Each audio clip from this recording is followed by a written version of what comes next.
going on, guys? Welcome back to the shop. Last video we oh, there's my wife in the background. Say hi, Ashley. Hi. Last video we put the crank in, checked our bearing tolerances, and I know I said I was going to run it on the last video, but between then and now I've had time to think about it, so there's the crank. We pulled it out, ordered myself some bearings to give me that extra clearance, and of course while I was waiting, went ahead and we masked the block all up. We're going to paint her bright, well, not bright red, but we're going to paint her Ford red. Get it all cleaned up. See, I got all the gasket surfaces masked up. I know I could probably wait till the whole engine's together and paint it all at once, but I like the look of being able to look at an engine and see the gasket. All the pieces bolted on, and you can see the gasket. I just like that look better. Plus, if I ever have to take it apart, I'm not cracking and breaking paint. So, we'll get it painted up. Hopefully by the time we're done doing that, we should have our bearings. We'll go ahead and reinstall those, check our clearances, make sure it gave me the clearances I wanted. And then we'll continue on with checking the rods and file fit in the rings. But, got our little shop dog here. But anyways, let's get to it.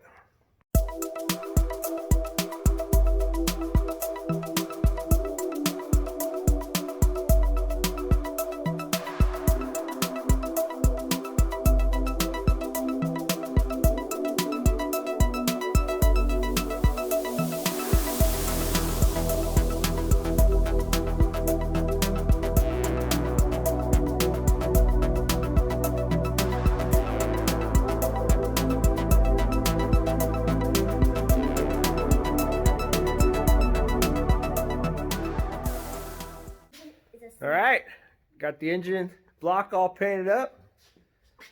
Nice and bright Ford red. Yep. Say hi, Samantha. Hi. Yeah, she's up here playing around. Of course, Jake's up here hanging out too. Alright, but now that we got her painted, got our bearings in. Turn the box around so you can see. Got our bearings. So we'll go ahead and get the bearings in the block. Then we'll get the crank and the main caps back in, get it torqued down, and check our bearing clearances. Maybe I can get one of these two to help too, huh? Yeah. All right, let's do it.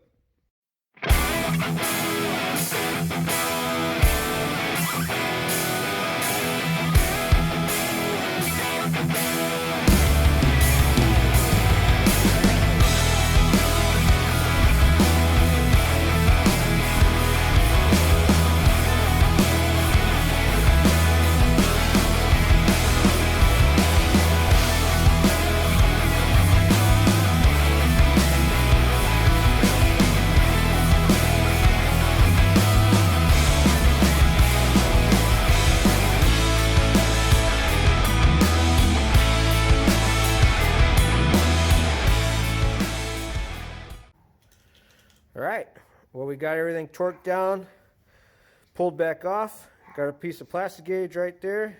As you can see, just smaller than 2, but bigger than 3. And it goes the same on all of them. So you can get the focus. Just smaller than 2.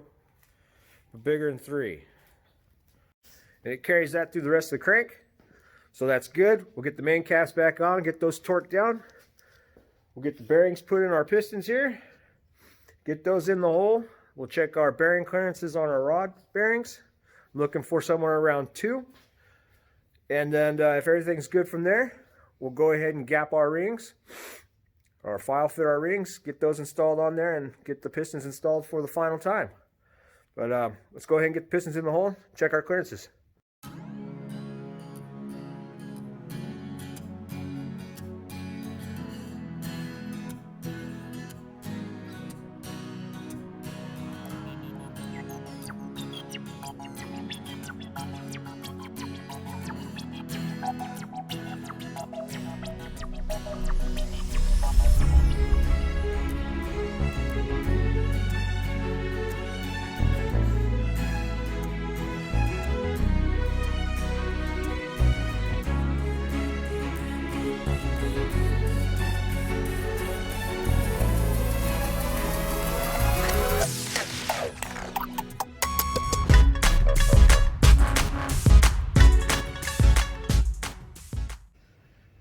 All right, see we got the number 1 and number 5 pistons in the hole. Got those in, got the rods torqued down, and got them removed. We did all that without the rings on, of course. Makes it easier to put them in and out, especially if all you're doing is going to check bearing clearances. But I got those 2 removed. Now I'm going to show you with my little checker here, the squish on the crank. So you can see the squish of the plastic gauge there on the crank journal. Got our little checker. I'll check the front one real quick. You can see there, this would be the number 1 rod. She's about, looks like she's right at 2 thousandths. We'll slide her back here. Should be the number 5. And you can see there, get the focus a little better. Boom. She's right at 2 thousandths as well. Now I've already gone ahead and checked all the other rods. So we're good there. All of them within the 2 thousandths mark, which is awesome. It's where I want it. Now I can go ahead and start file fitting the rings. And we're going to do that. I file fit each ring per cylinder. Of course, in case there's any slight differences in the bore sizes, each ring is going to be gapped the same to match that specific bore. And we're going to do that using this little guy right here. I got screwed down to a bench. Regardless of what you may think, those actually take off quite a bit of material, even by hand. So I'll let you know that I had the bright idea once. I hooked a drill up to it. Ended up having to buy another set of rings because it just spun it way too fast. So if you got a little hand crank here, one like this that you got to hold the ring to, the disc, just do it by hand. Get yourself a little file too to clean up the edges. After you're done of course, filing the gaps, just use this little guy here to clean up the edges. You don't want any of the little burrs left over on your rings. But yeah, I'll start file fitting the rings. I've already done the number 1 and number 5 cylinders, so I'll get my little camera set up and we'll continue on and finishing those out.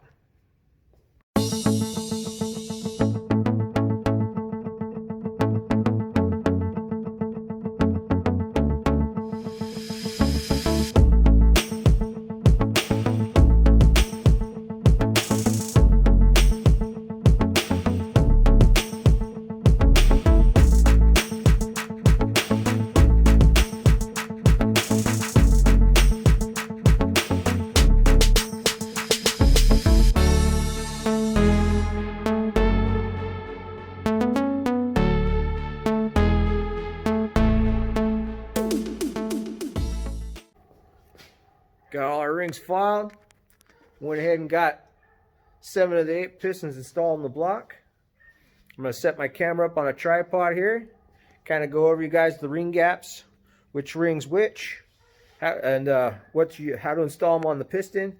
We'll get this last one installed in the block and pretty much be done with the bottom end. And getting kind of excited because we can move on to other things, like getting that one out, seeing what I can use off that block for this one. But anyways, let's go ahead and get myself set up and get this last piston installed in the engine. All right, grab our rings here. I usually like to start off with the second one. And the second one usually is, you can tell because it has it has a dot on it. Now the dot faces up towards the top of the block. So what you want to do is to find your gaps. Is get her put in the block, in the hole, kind of squeeze it together. And I like to take, I don't have a lot of these laying around, so I'll use like the number 8, like the last piston, of course. Take one of the old rings, put it on the second groove here. Gives you about a 1/2 inch. So when you put your ring in, the one you're trying to measure the gap on, put it in, put it towards the top of the block there. And just take your piston, and push it down until you bottom the ring out in the second groove here on the surface. Take her out. Then take your feeler gauge here. As you can see, I've got the ring gaps are 32 thousandths. And just take it and kind of run it across the top of the ring. Once you get it, it'll fall right in. You don't want to push it in. Just fall right in. You're close to 32 thousandths. Now, I know 32 thousandths seems a little big, but everything on this engine stock, heat, everything's going to expand. So I just definitely want to make sure I got plenty of room for everything to expand. These things, after running it in the heat, they will touch. If the gap is too close, it'll touch and it'll want to lift, and it will break a ring land. As a matter of fact,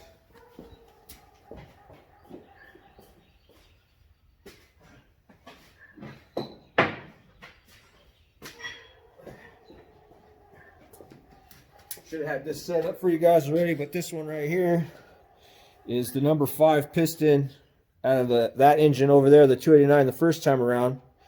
This is what happens. I never pulled it apart to re-gap the rings. The rings touched, broke the ring land on this piston. Believe it or not, that little engine, that little 289, has been taken apart and put back together 3 times. All using stock parts, of course.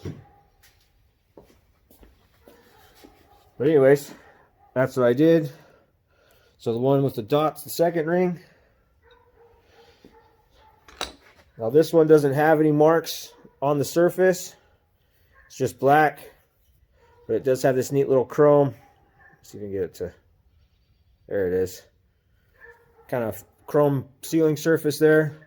This ring can go in either way. Pay attention to the directions on the box. But same thing, put it in there. Let me grab it. Just put it in there, about a 1/2 inch or a 1/4 inch, whatever, down from the top. Grab your piston, take it, push it in. That helps ensure that it's evenly down all the way around. Just grab your feeler gauge, run across the top till it drops in. You're good. The article I read, they gapped their rings at 35 thousandths, but I'm assuming that's because they reused the stock rings. So these are aftermarket, of course, Molly rings. So I didn't gap them as far, but still plenty. And another reason too, you want to use something like your piston to measure it up. Because if you go to put it in the hole and it's not even around, right now I've got like a 50 thousandths gap, which is way too big. So unless it's sitting even all the way around, you're going to get a false reading on your feeler gauge.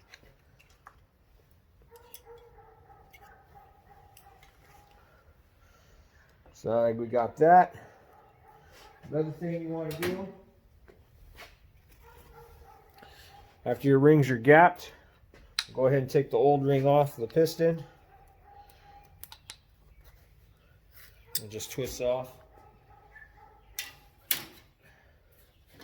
Now the new rings, when you go to put those on,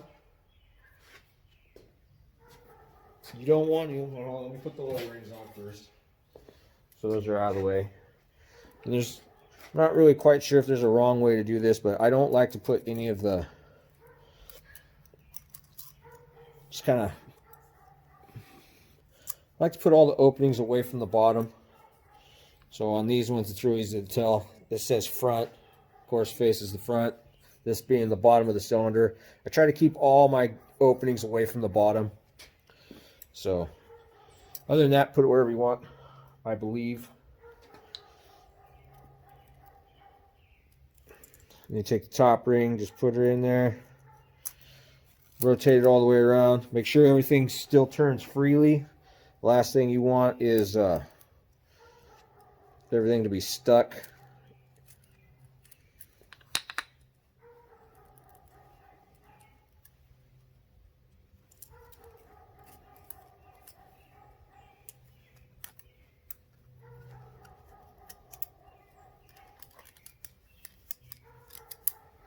There you go. Everything turns nice and free. Now, when it comes to the rings themselves, of course, you want to put the second ring on first. Make sure she's cleaned off. Make sure the dot is facing the right direction. Up. Now, that's the front of the piston. I like to take it. Some people will spiral them on, but they tell you not to because it'll put an unnecessary twist in the ring, and they're not really meant to be twisted. You can pick yourself up a cheap set of little pliers from auto parts store or whatever. They don't cost all that much. Put them in your little there, and just basically all you want to do is open it up far enough to where it slides over the top of the piston. Line it up with the groove, put it in there, and make sure the ring spins nice and free. If it's not spinning free, it'll bind up. You don't want it to bind up. That's a pain in the butt. So I'll spin it around to where it's facing the front, in line with the wrist pin. Same with this one. Then when you do these, same way, they just go on either way. Put them in your pliers, open it just far enough to get it over the top. Drop it in.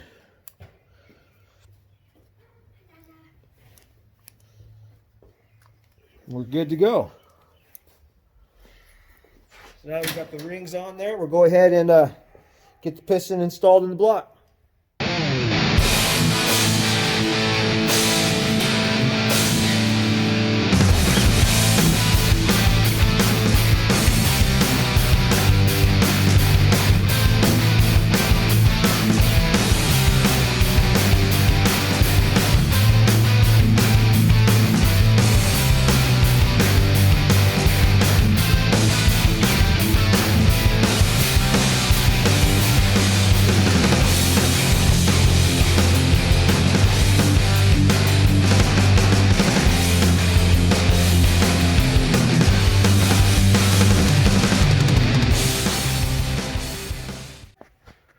Alright, bottom end's back together. Turns over really good, really nice.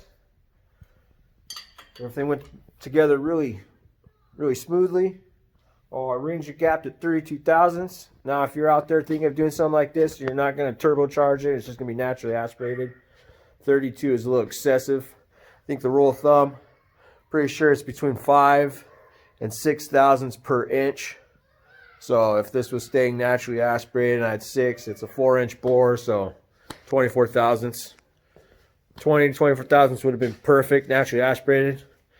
Just we are running stock components inside this engine, and I'm going to give it the best chance of living possible. So it's a lot of stuff you wouldn't have to do on this thing if you were going to keep it naturally aspirated. As soon as I get the rest of the parts together, we'll go over the parts list of what I have on this thing. What you guys can or cannot get away with or spend on it. Just as a reminder, if you are new and you're just watching this or just tuning in, this is a 100% Junkyard build. It's a Junkyard block out of a 95 Ford van. This year came with a roller cam. Miles are unknown, and all the work done onto it, like cleaning out the cylinders, placing the bearings, cleaning up the crank, all done in-house. Not a single part of it's gone to a machine shop. And we're building it for that car over there for boost. So as soon as we get it back in the car, it will go to a dyno. We're going to see what we can make. Of course, we're going to high octane fuel. Give it every chance in the world to live. But yeah, just see what we can get out of it, take it to a track, and then go from there. Increase the power a little bit more, change over from race fuel to like E85, something.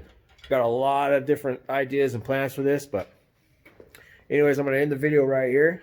I want to thank you guys for hanging out and watching. If you're new, subscribe. Hit that like button. Leave a comment down below. Share with your friends. Let me know what you think. And I look forward to hanging out with you guys again. Catch you on the next one.